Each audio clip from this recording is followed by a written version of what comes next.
Do your pillows have dog ears? This is a pet peeve of mine, and this is a purchased pillow that a dear friend gave me, and I love this pillow.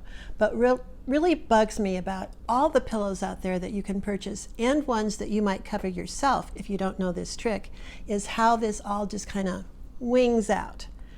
I'll show you how to have pillows without dog ears. The first hint I can give you is that you want a nice tight cover. Now, I did this cover on this pillow form purposely how most directions tell you, by measuring the pillow form and then adding 1/2 inch seam allowance all the way around. But do you see how loosey-goosey it is? Do you see how I have unstuffed corners?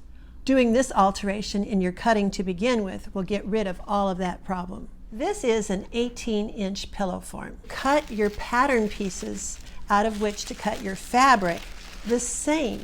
Don't add any seam allowance. So this is an 18-inch square. All right, so you cut your pattern piece, you cut your fabric, the exact same measurements as your pillow form. That's going to make everything nice and snug. After you cut that square, then take it and fold it into fourths accurately, and then line it up on your grid and measure in 1/2 inch each direction. What we're going to do is trim this off so that we are getting rid of what turns into those pointy dog ears. So from that 1/2 inch, what I'm going to do is shave this off with a rotary cutter, right like that, coming to nothing at what would be the center. So I've done one side. Now I need to do that same thing along the other side. So starting here at what would be the center and starting to shave off and aiming towards that same 1/2 inch point. So do you see here? Here's an inch square, and now this point is right in the middle. It's not out here. Can you see the difference? So I've taken off all of this and all of this. So I hope that's clear. Let me open it up and you can be able to see from a good bird's eye view. So if I align here on my grid, can you see here? It's definitely not out here. It's less. So does that make sense? We've gotten rid of what's going to be pokey outy. That's the way I'm going to then cut my fabric. Here's my pattern piece. Now I'm going to cut my fabric in that same manner. So here I am with my pattern piece on my doubled fabric, and you can see what I need to cut off to make it be exactly as my pattern piece. I have a couple of more hints.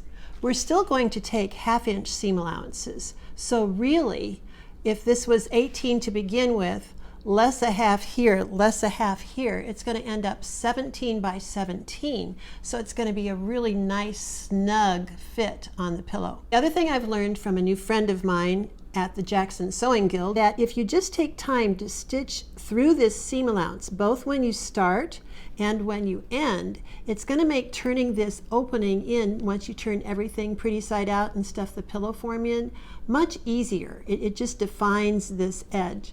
So if I were going to actually sew this for you, I would be sewing in, pivot, come here to the corner, pivot, come on down, corner, pivot, corner, pivot, corner, pivot. And then as I come around to the end, I'm going to come right here and then continue sewing down here to this cut edge.